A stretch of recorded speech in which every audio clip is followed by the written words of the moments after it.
পর আবারও তোমাদের সাথে একটা মেকআপ ভিডিও শেয়ার করছি। আর এই লুকটা হচ্ছে 25শে বৈশাখের জন্য আমি ক্রিয়েট করেছি। তো সামনেই রবীন্দ্র জয়ন্তী, সেই জন্য আমি এই মেকআপ লুকটা তোমাদের জন্য ক্রিয়েট করেছি। আর এই লুকটা কিন্তু আমি ক্রিয়েট করে নিয়েছি আন্ডার 300 এর মধ্যে। যা যা প্রোডাক্ট ইউজ করেছি সেই সব কিছু কিন্তু আন্ডার 300 এর মধ্যে ইউজ করেছি। যদি যাও গিয়ে মেকআপ লুকটা দেখে নাও। যদি ভিডিওটা ভালো লেগে থাকে অ্যান্ড লুকটা যদি ভালো লাগে তাহলে অবশ্যই ভিডিওটাকে লাইক করে দিও, শেয়ার করো নিজের বন্ধুদের সাথে, আর অবশ্যই আমার চ্যানেলটাকে সাবস্ক্রাইব করতে ভুলো না। তো যাও চটজলদি গিয়ে দেখে নাও কীভাবে এই লুকটা আমি ক্রিয়েট করে নিয়েছি। So let's start it. তো ফার্স্টে আমি আমার স্কিন কেয়ারটা করে নিয়েছিলাম অফ ক্যামেরা। এরপর আমি ইউজ করে নিয়েছি সুইস বিউটি প্রাইমার আমার টি-জোন এরিয়াতে। দেন কালার কারেকশনটা করে নিয়েছি। আমি কিন্তু কনসিলার দিয়ে কালার কারেকশন করছি, আর এটা হচ্ছে সুইস বিউটির অ্যাফোর্ডেবলের মধ্যে বেস্ট লাগে আমার এই কনসিলারটা। আর এটাকে আমি ব্লেন্ড করে নিয়েছি ড্যাম্প বিউটি ব্লেন্ডারের সাহায্যে।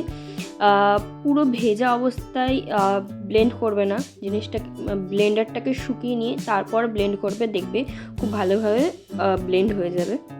এরপর আমি মেবিলিন ভিটামিন সির যে ফেস টিন্টটা রয়েছে সেটা ইউজ করে নিয়েছি, অ্যান্ড এটাকেও কিন্তু বিউটি ব্লেন্ডারের সাহায্যে ব্লেন্ড করে নিয়েছি।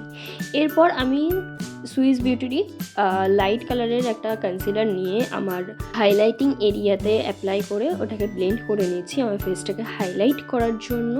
এরপর আমি ইউজ করে নিয়েছি ইনসাইনের একটা ফেস অ্যান্ড লিপ টিন্ট, যেটা কিন্তু খুব ভালো। এটা 100-এর মধ্যে হয়ে যায়, খুব অ্যাফোর্ডেবল এটা। এরপর আমি আমার ফেসটাকে সেট করে নিচ্ছি মেবিলিন ফিটমির কম্প্যাক্ট দিয়ে, তোমরা চাইলে লুজ পাউডারও ইউজ করতে পারো।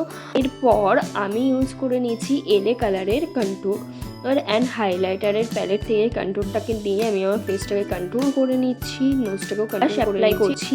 যেহেতু ক্রিম ব্লাশ ইউজ করেছি তো সেটাকে সেট করার জন্য কিন্তু পাউডার ব্রাশ মাস্ট। দেন সেম প্যালেট থেকে আমি হাইলাইটারটা ইউজ করে নিয়েছি। এই হাইলাইটারটা কিন্তু খুব পিগমেন্টেড হাইলাইটার। এবার আমি আমার আইব্রোটাকে করে নিয়েছি, যেই জায়গাগুলো গ্যাপ রয়েছে সেই জায়গাগুলোকে আমি ফিল করে নিচ্ছি, নিয়ে কম করে নিচ্ছি। সেমভাবে আমি আমার আরেকটা আইব্রো করে নিচ্ছি। পর আই মেকআপ স্টার্ট করছি, অ্যান্ড সবার ফার্স্টেই আমি কনসিলার দিয়ে একটু কনসিল করে নিচ্ছি আইসটাকে, এবং সেটাকে একটা ব্রাশের সাহায্যে ব্লেন্ড করে নিচ্ছি। এরপর আমি এইচআরের আইশ্যাডো প্যালেট থেকে একটা পিঙ্ক শেড নিয়ে আমি আমার ট্রানজিশন শেডে অ্যাপ্লাই করে নিয়েছি। এরপর আমি deep to light colour use করছি একটা পার্পল স্মোকি আইস করার জন্য, এবং প্রত্যেকটা কালারকে একটার পর একটা ডিপোজিট করে ভালোভাবে ব্লেন্ড করেছি, এবং সেটাকে লোয়ার ল্যাশ লাইনেও কিন্তু আমি ব্লেন্ড করে নিয়েছি। দেন মাস্কারা ইউজ করে নিয়েছি। না তো কোনো ল্যাশ ইউজ করব, না কাজল, না লাইনার, বিকজ আমি ল্যাশ এবং লাইনার কাজল পরাটাও খুব একটা প্রেফার করি না, কারণ আমার আইস হুডেড আইস, আমার এগুলো পরলে আমার চোখটা আরও ছোটো লাগে সেই জন্য। দেন আমি লিপটা লাইন করে নিয়েছি একটা লিপ লাইনার দিয়ে। দেন এনওয়াইয়ের লিপস্টিক ইউজ করে নিয়েছি একটা নিউড শেড, কালারটা খুব ভালো।